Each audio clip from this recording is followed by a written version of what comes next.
Joyeux anniversaire à vous. Joyeux anniversaire à vous. Oui, les gars, devinez quoi aujourd'hui? C'est l'anniversaire de Jean-Michel Trogneux. En d'autres termes, joyeux anniversaire, Brigitte Macron, la première dame, Brigitte Macron. Je suis tellement excité de me lancer dans cette aventure pour présenter au public qui est exactement Jean-Michel Trogneux. Où est-il? Il est temps de commencer cette partie de cette série. Alors, bienvenue dans notre série Devenir Brigitte. Brigitte, ok, donc quelque chose à récapituler. J'étais tellement frustré à la fin du dernier épisode parce que beaucoup d'entre vous avaient commenté Candace, il est temps pour vous de créer un thème familial. Et nous avions déjà créé un thème familial. Nous étions tellement occupés que j'ai oublié de vous le montrer évidemment dans l'émission. Donc j'ai complètement laissé tomber. Là, je m'excuse bien sûr quand nous faisons ce genre de série comme la série Kamala et maintenant que nous regardons cette série Brigitte, il y a tellement de noms que ça devient déroutant et c'est bien de ralentir et de pouvoir visualiser de qui et de quoi exactement nous parlons. Alors revenons en arrière et commençons par, je vous montre les gars maintenant le tableau de la famille d'Emmanuel Macron, d'accord? Ceux-ci disent prétendument ici, parce que j'ai des tonnes de questions au fur et à mesure que nous approfondissons l'histoire, mais ses parents, John Michel Macron, alors vous avez François...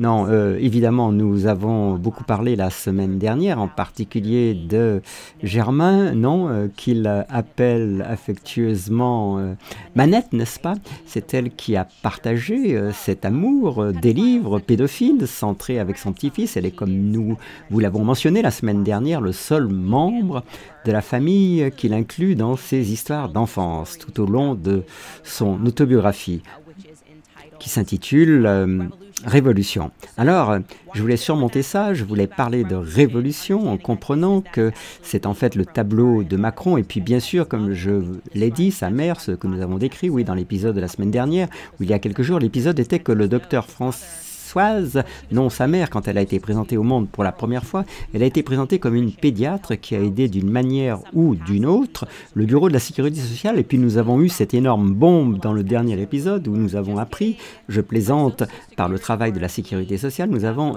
oublié d'inclure le fait qu'elle aide les personnes transgenres et intersexuées obtiennent de nouvelles identités. Je veux dire que c'était un élément majeur.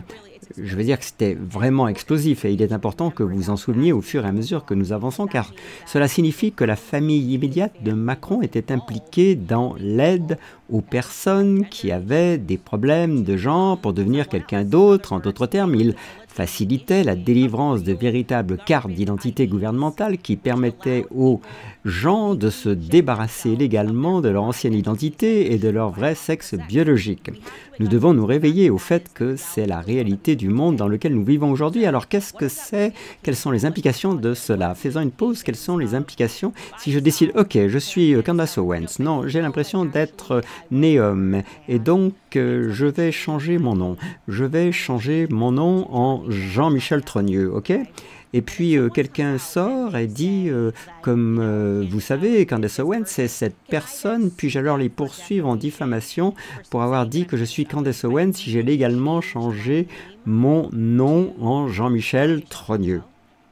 Cela devient la base, une poursuite en diffamation. Si vous êtes en mesure de vous débarrasser de votre identité, je veux que vous y réfléchissiez au fur et à mesure que nous avançons dans cette série. Il est très important de se rappeler que sa mère s'occupait de cette capacité au bureau de la sécurité sociale. Je devrais ajouter ici que par la suite, de manière choquante, dans une interview très rare que sa mère a donnée à une journaliste nommée Gail Charloff, elle écrivait une biographie sur le couple Macron. La biographie s'intitulait Rien que nous deux, Gail Chakaloff. Et elle a parlé avec sa mère et sa mère a dit quelque chose de très étrange. Elle a dit, et je cite, c'est dans ce livre, « Pour moi, Brigitte n'est pas une belle-fille. » Excusez-moi, qu'est-ce que ça veut dire? Brigitte est mariée à votre fils, elle est mariée à votre fils depuis très longtemps, elle est tombée amoureuse de votre fils quand votre fils avait 14 ans. Qu'est-ce que tu veux dire pour moi, elle n'est pas une belle-fille? Quelle est l'implication de cela?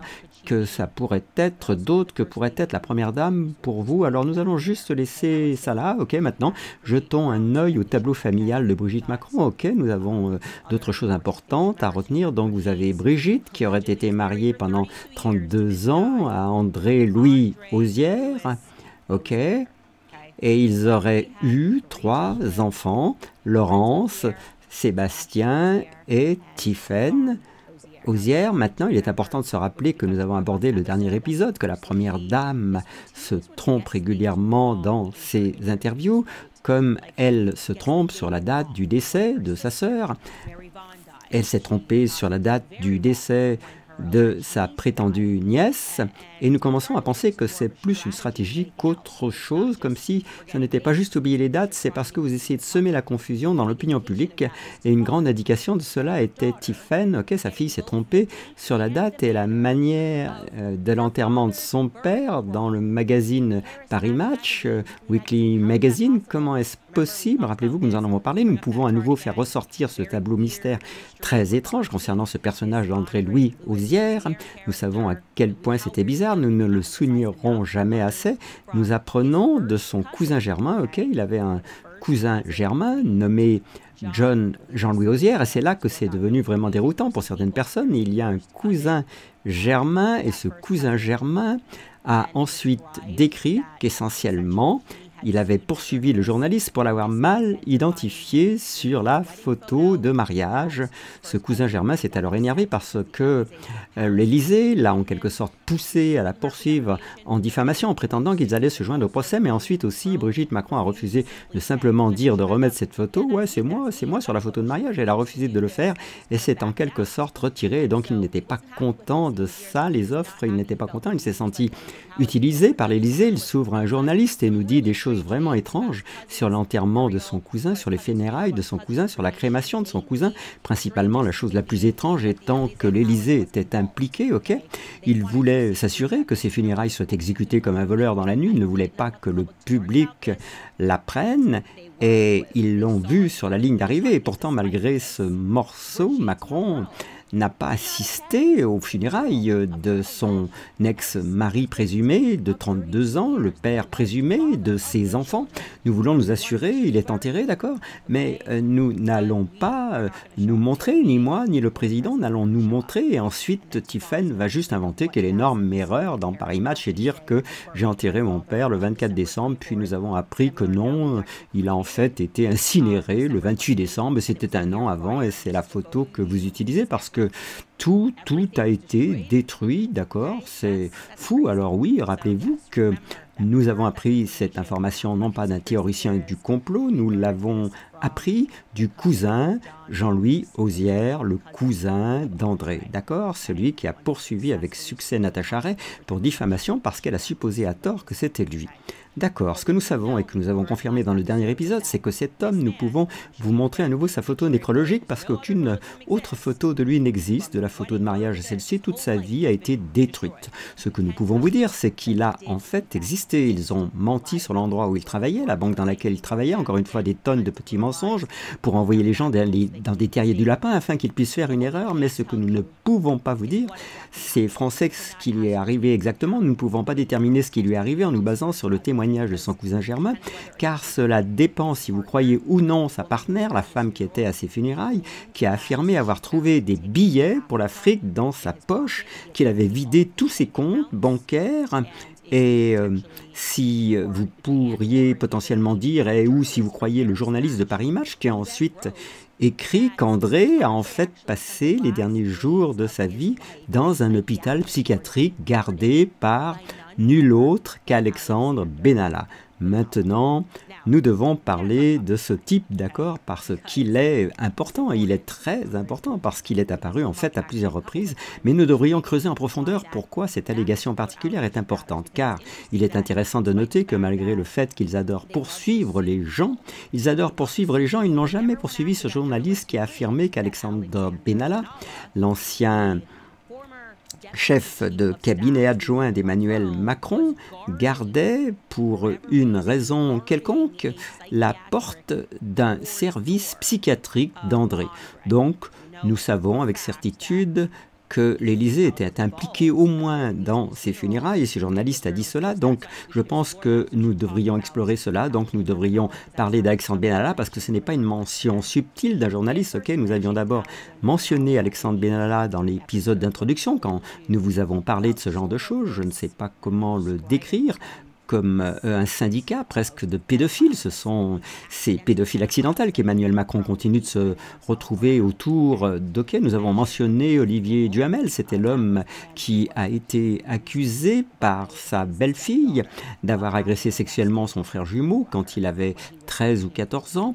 Elle a décrit ça dans un livre et d'ailleurs, comme le délai de prescription était passé, il n'a jamais été traduit en justice, mais il a admis qu'il était vrai, qu'il avait en fait abusé sexuellement de son fils adolescent. Eh bien, l'une des choses qu'il a aidé, parce qu'il était si proche d'Emmanuel avec lequel il l'a aidé, quand il s'est retrouvé dans l'eau chaude à cause de ce qui est devenu connu en France comme l'affaire Benalla, signifiant Alexandre Benalla, le chef d'état-major adjoint, ok. Et maintenant, pour une raison quelconque, comme je l'ai dit, nous n'avons aucune idée de pourquoi ce journaliste a mentionné, mais Alexandre Benalla a dit qu'il gardait le mot psychiatrique. Alors je vais vous montrer à nouveau Alexandre Benalla, vous pouvez le faire entrer dans votre esprit malgré son très jeune âge. Je veux être clair, il n'a aujourd'hui que 33 ans. Il a un CV professionnel assez remarquable. Ok, quand Emmanuel Macron se présentait à la présidence, Alexandre Benalla n'avait que 25 ans. Et il a servi le candidat en tant qu'agent de sécurité. Il était le chef de sa sécurité. Ok. Une fois qu'Emmanuel Macron a été élu, il a fait qu'Alexandre Benalla, son chef de cabinet adjoint, ok, une position énorme. Pouvez-vous imaginer 25 ans et vous êtes comme entré dans la Maison Blanche et le palais. On a ensuite découvert plus tard que ces deux-là avaient une relation incroyablement étroite, si étroite qu'Emmanuel l'a emmené avec lui et sa famille en voyage de ski, pas en tant que sécurité, comme si vous faisiez partie de la famille, en voyage de ski et encore plus proche que cela. Emmanuel Macron a permis à Alexandre Benalla, ce gamin de 25 ans ou 26 ans, d'emménager dans l'Élysée, dans le palais national de la République française. Ok, il vivait au palais de l'Alma, c'est choquant, il avait une résidence ici, ok, donc qu'est-ce qui se passe ici? Imaginez que vous avez 26 ans, vous vivez dans un palais, et je ne sais pas, je pense qu'il a dû fournir une sécurité incroyable au président, il a dû rendre des services solides au président, d'accord? Quand vous fouillez dans son passé, vous apprenez que quand Benalla avait 23 ans, il avait été accusé, puis acquitté de violence contre une femme, d'accord? Dans la mesure où elle a dit qu'elle était incapable de travailler, mais comme je l'ai dit, il a été acquitté et il est devenu le chef de l'équipe de sécurité d'Emmanuel Macron. Puis quand Man Môme était président, un énorme scandale a éclaté, connu sous le nom d'affaire Benalla, en 2018, lorsque son chef de cabinet adjoint a été filmé, déguisé, en policier en train de frapper des manifestants dans les rues de Paris. Je ne plaisante pas, d'accord? Je vous ai dit que c'était comme si le New York Times français avait révélé l'histoire, ils avaient des images de lui, c'était sans aucun doute Benalla qui se faisait passer pour un policier et battait un jeune manifestant dans les rues. Puis, une deuxième vidéo est apparue et a été publiée sur Twitter qui montrait Benalla, il saisit une manifestante par le cou et la traîne. En fait, je vais demander à mon producteur Skyler si nous avons pu récupérer ces images. Ok, super. Montrons-vous quelques-unes de ces images. C'est juste pour que vous compreniez bien ce que vous regardez. Ce que vous regardez, c'est le chef de cabinet d'un président qui tabasse une manifestante. Il va venir en uniforme de police. C'est lui. Regardez.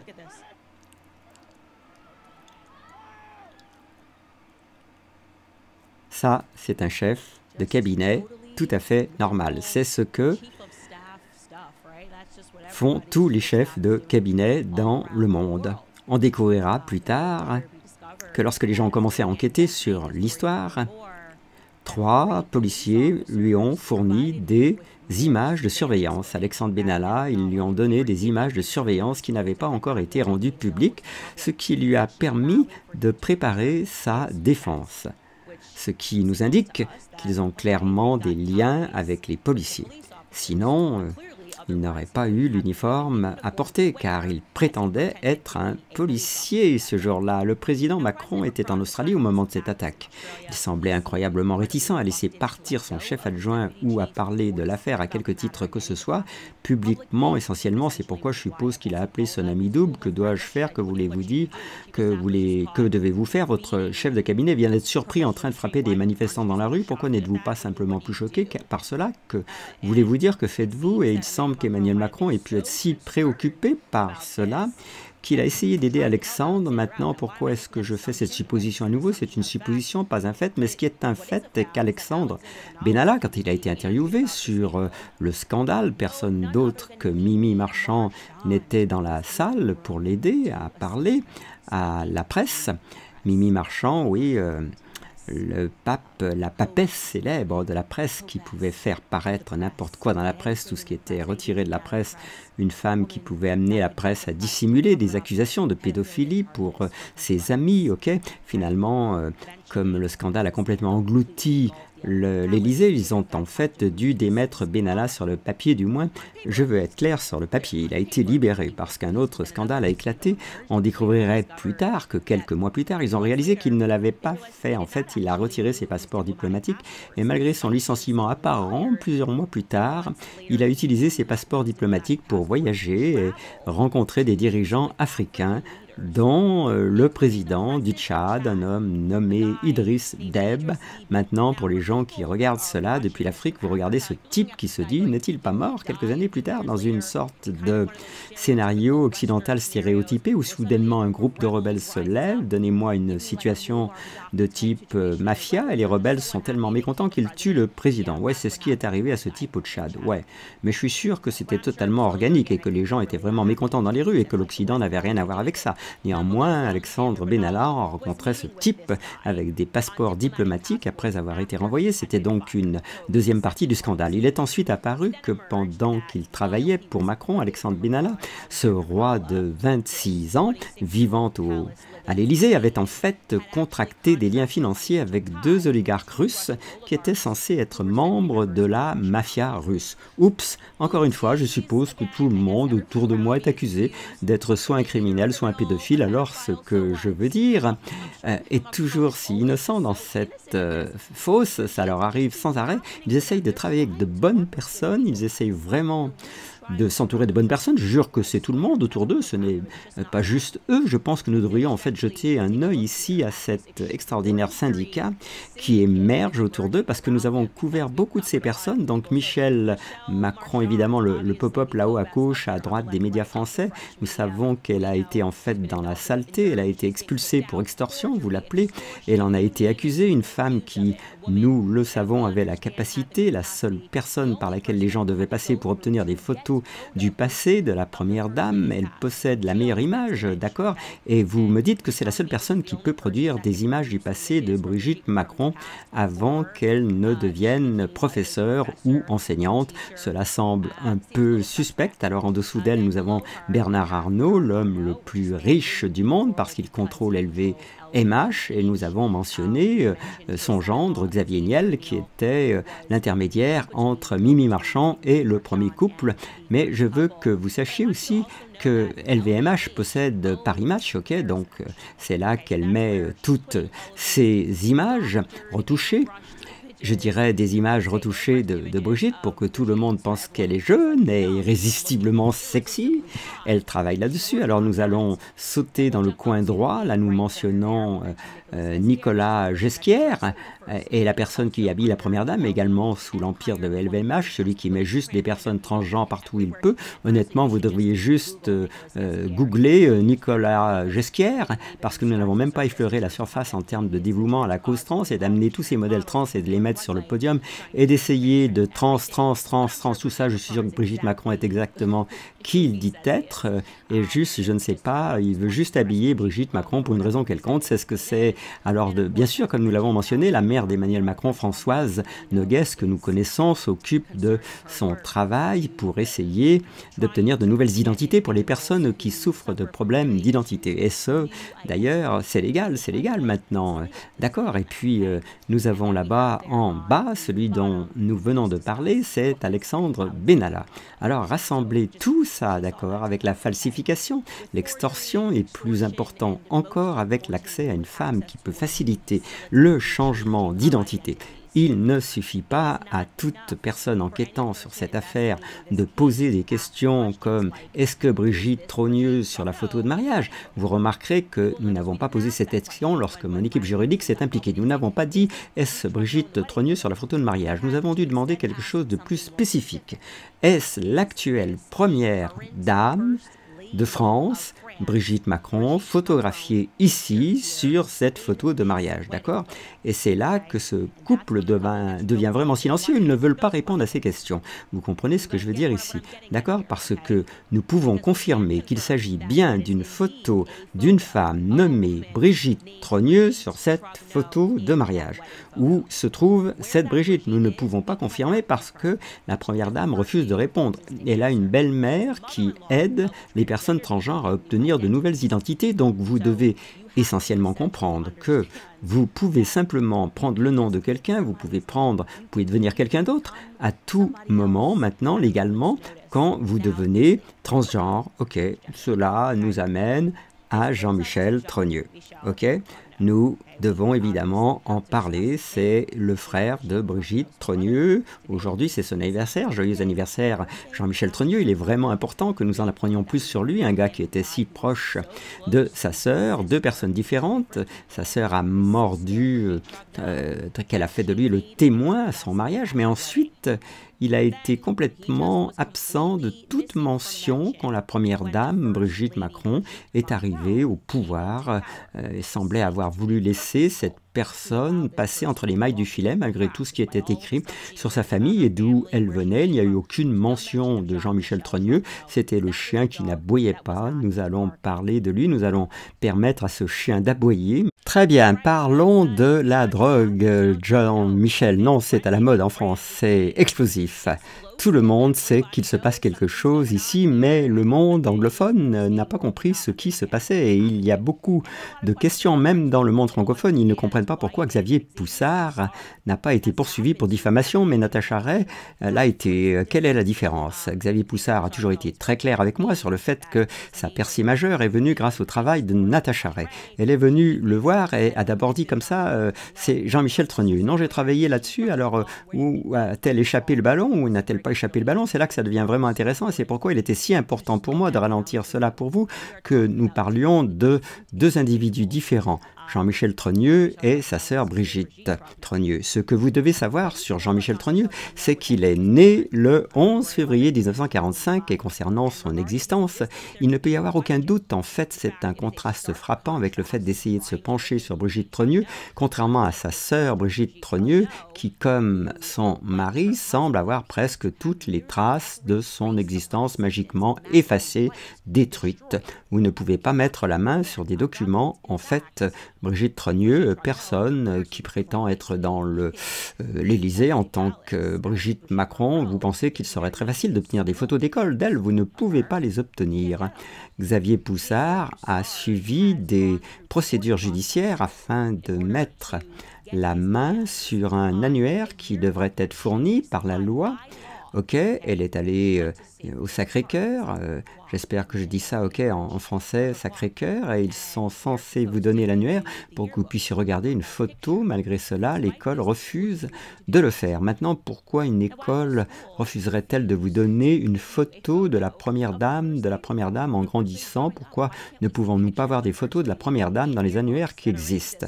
Pourquoi ne pouvons-nous pas la voir à l'école primaire, au collège, au lycée? Pourquoi est-ce que...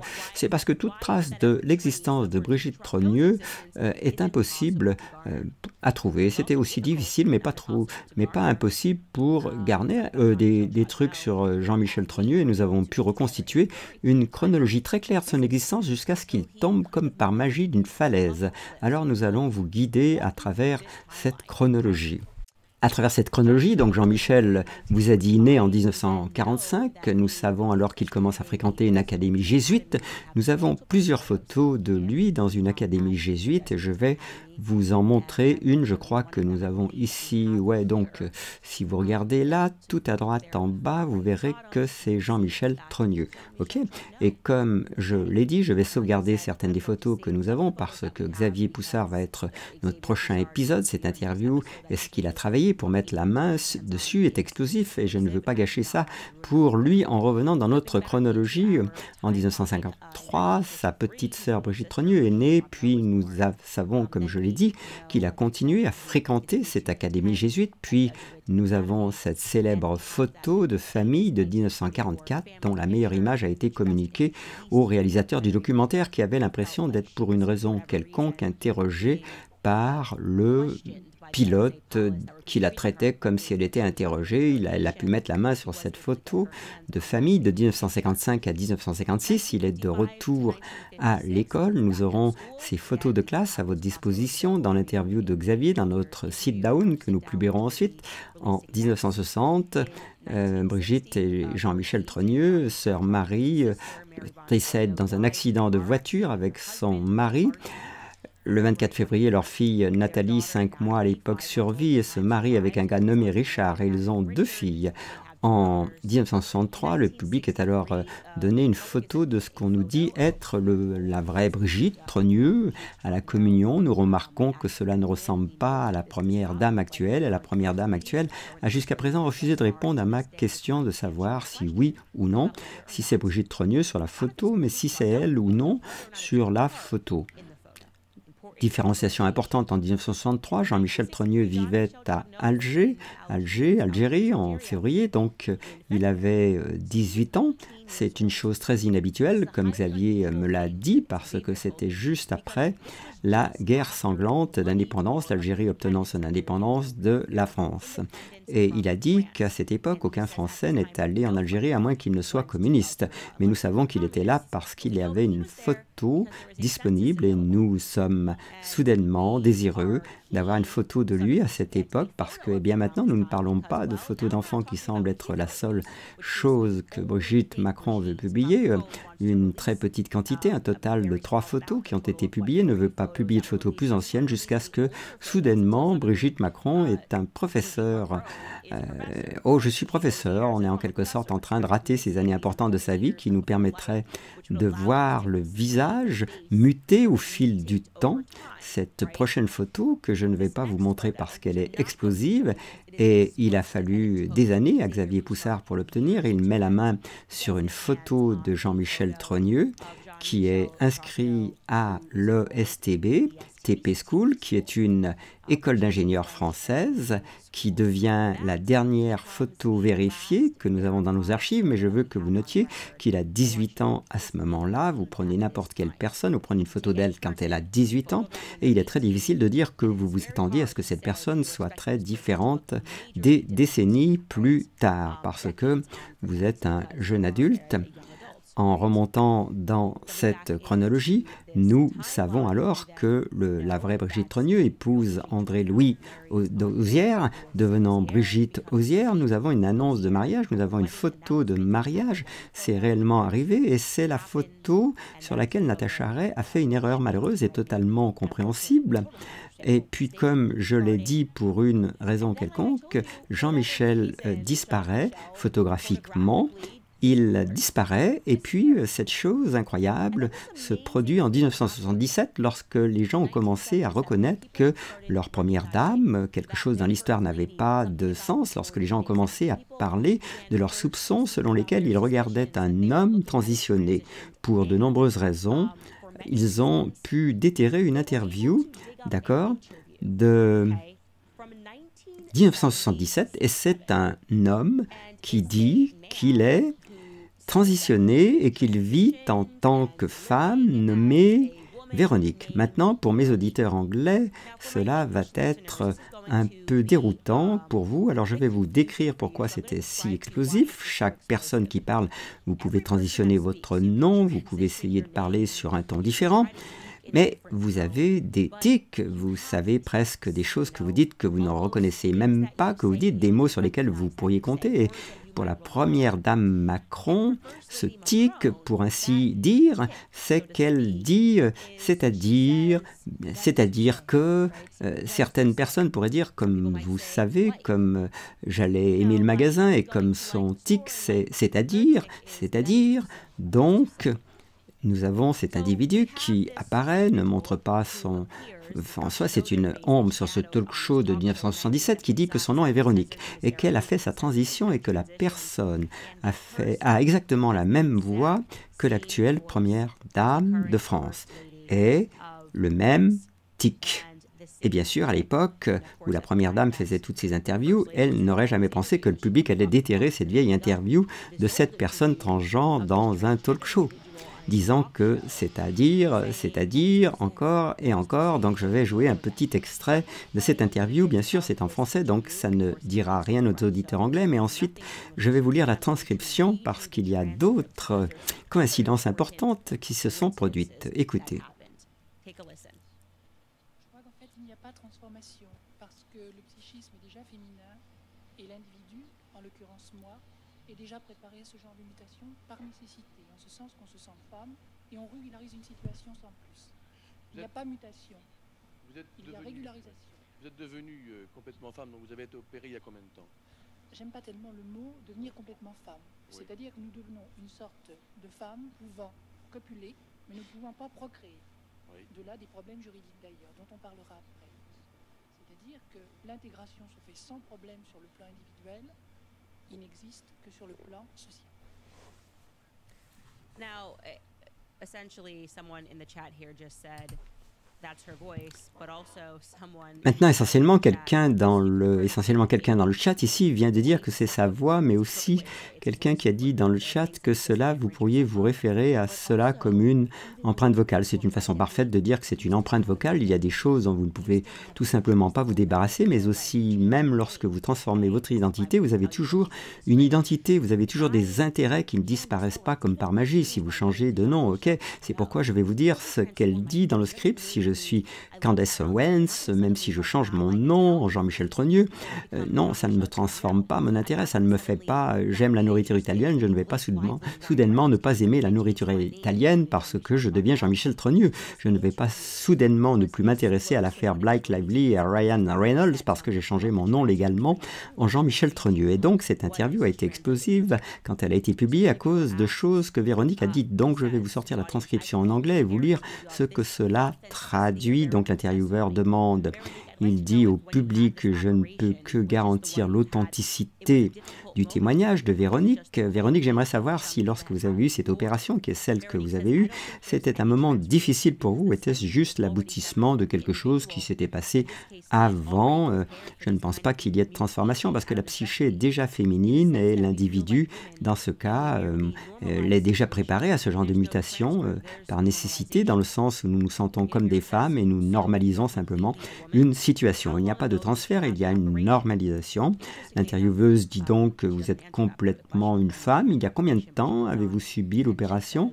Ce qui est intéressant, elle ne répond pas à cette partie de la question quand elle a subi une opération, mais elle continue, elle répond je n'aime pas vraiment les mots complètement une femme. En d'autres termes, nous devenons une sorte de femme qui peut copuler mais ne peut pas procréer. D'où les problèmes juridiques dont nous parlerons plus tard. En d'autres termes, l'intégration se passe bien au niveau individuel, il n'existe qu'au niveau social. Ok, donc déjà, elle commence à parler de ce problème que nous savons que la mère d'Emmanuel Macron va inquiéter, qui est comme, ok, il y a ces problèmes juridiques avec qui nous identifions et avec qui nous savons que nous sommes des femmes, ok, mais nous avons ces obstacles et barrières juridiques et c'est pourquoi je brise et raconte mon histoire parce que nous devons changer cela, nous devons être capables de changer cela. L'université dit, vous avez un travail que nous sommes, je ne vais pas dévoiler ici, disons juste que c'est un métier qui s'adresse au public, il y a des réponses, c'est vrai.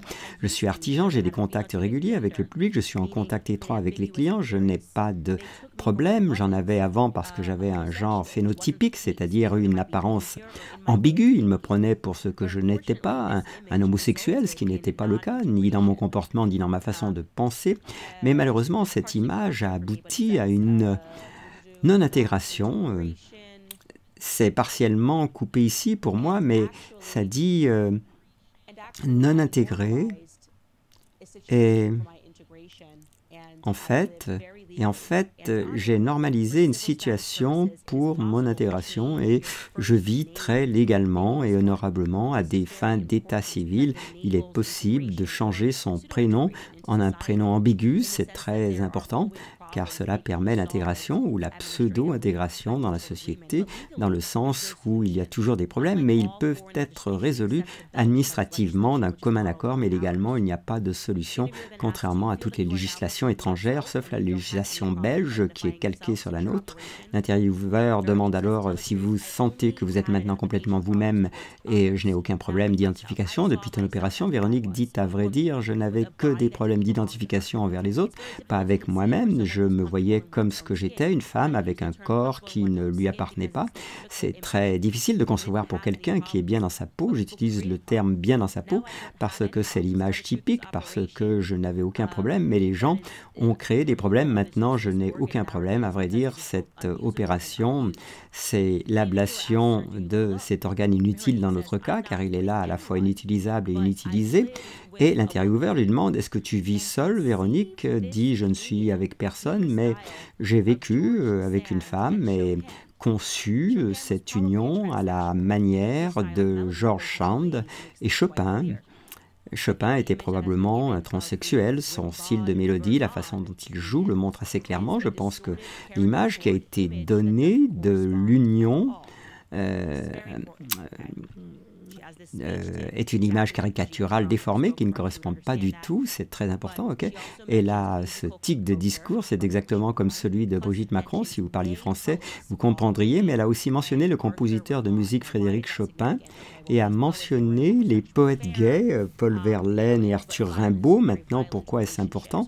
Ok, ces poètes ont eu une liaison homosexuelle, vous savez, mais violente, très violente relation, donc elle apparaît clairement comme quelqu'un qui est extrêmement instruit. Ce n'est pas une personne au hasard, non, non plus. C'est quelqu'un qui a été éduqué dans les classiques, qui est dans cette émission dans le but d'essayer de faire avancer la législation pour pouvoir faciliter la sécurisation des identités pour les personnes transgenres. C'est le but de cette apparition et comme je l'ai dit, le but d'utiliser quelqu'un qui a en quelque sorte cette capacité à communiquer et à parler des beaux-arts et de rendre les gens, peut-être que le public est plus sympathique à cause de cela. Elle dit que j'ai toujours été une femme, ce qui est drôle parce que pendant que je lis ça, j'ai aussi ce qui résonne dans ma tête, c'est cette phrase que Brigitte et Emmanuel m'ont écrite dans la première lettre légale. Ils ont dit qu'elle ne vous doit aucune preuve qu'elle a été et sera toujours une femme, comme une chose très étrange à écrire, comme presque comme si je la croyais, et donc c'est le cas. Eh bien sûr, vous me devez des preuves, vous allez dire que vous allez me poursuivre devant un tribunal de Tunisie, vous me devez des preuves si vous allez dire que je vous ai diffamé, mais pour revenir à la mention de ces mentions classiques concernant Chopin, le premier couple, quand ils créaient leur légende dans le public, a prétendu qu'ils avaient déplacé un piano dans le palais de Los Angeles, parce qu'Emmanuel Macron, rappelez-vous que le virtuose aimait jouer du Chopin pendant un moment, et pour Brigitte seulement donc, c'était quelque chose qui compte pour le couple, ok? Concernant les poètes homosexuels qu'elle a mentionnés, Paul Verlaine et Rimbaud, Emmanuel Macron, alors qu'il était président, a envisagé de les admettre tous les deux au Panthéon, qui est... c'est là qu'ils enterrent tous ces héros français, ok? Et cela a déclenché un énorme débat, comme si ces personnes devraient d'abord, l'un des amoureux a tiré l'autre, a dû purger une peine de prison, serait-ce une bonne chose de les déplacer? Ils allaient les honorer comme cela, comme homosexuels, ces poètes homosexuels, et grands, en les enterrant dans cette structure importante. Mais qu'est-ce qui s'est terminé? Il se passe quelque chose. La famille de Rod a fermement rejeté cet honneur parce qu'il ne voulait pas que son héritage soit réduit à une icône gay. C'est donc incroyablement fascinant. C'est incroyablement fascinant que vous ayez cette personne, Véronique. Et elle dit et mentionne toutes les personnes que nous connaissons qui ont cette importance dans la relation entre Emmanuel Macron et Brigitte. Et elle a après que quelqu'un ait utilisé une analyse vocale d'intelligence artificielle, ils ont dit que c'était à 100% la même personne. Et vous savez, je ne connais pas grand-chose à ces logiciels, mais pour quelqu'un de sortir et de déclarer que c'est à 100% la même personne et la seule différence est que The Voice a vieilli, la voix a vieilli pour avoir les mêmes tics, c'est beaucoup de coïncidences. C'était majeur quand c'est arrivé et quand cela a été révélé. Et puis, il y a d'autres choses intéressantes à retenir ici. D'accord, quand vous revenez dans la chronologie, donc Véronique apparaît, nous ne savons pas quel est le nom de cette personne dans la vie. Ils utilisent ce nom pour cette interview, Véronique, pas de nom de famille, nous ne savons rien d'autre, mais n'oubliez pas que cette personne a également dit qu'elle n'était pas dans une vraie relation, mais il vit avec une femme, ok, Bark dit qu'il vit avec une femme. Eh bien, quand on revient à notre chronologie de Jean-Michel Trogneux, on découvre qu'à ce moment-là, Jean-Michel Trogneux, suite à cette interview, épouse une femme et, ironiquement, son nom est Véronique. Alors, serait-il possible que Jean-Michel ait pris le nom d'un ami cher nommé Véronique avec qui il vivait et chez qui il a ensuite déménagé? Marie, nous ne le savons pas parce que bien sûr, il n'y a pas de photo de ce mariage. Il n'y a rien là. Jean-Michel Trogneux sur papier se marie avec une femme nommée Véronique.